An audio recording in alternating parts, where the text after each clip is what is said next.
शादी समारोह में हुई युवक की पिटाई, इलाज के दौरान मौत। मरने से पहले सर्वेश ने बताए आरोपियों के नाम। आपको बताते चले कि कोतवाली बिस्वा के मडिया सिमरी गांव में सर्वेश पुत्र प्रकाश भार्गव उम्र लगभग 30 वर्ष 25 अप्रैल को गांव में ही एक शादी समारोह में गया था, जहां पर गांव के ही संदीप पुत्र नरेश, छोटू पुत्र नरेश, राहुल पुत्र विनोद, कैलाश पुत्र सालिक आदि लोगों ने मिलकर लात डंडों से खूब पीट कर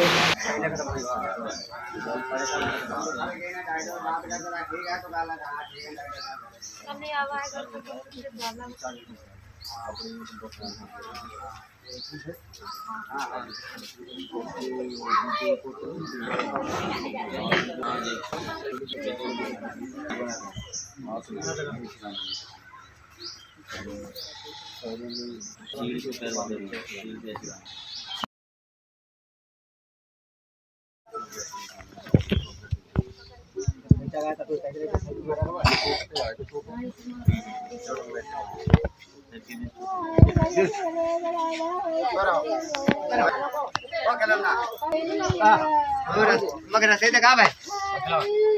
हां पका भाई वो रखी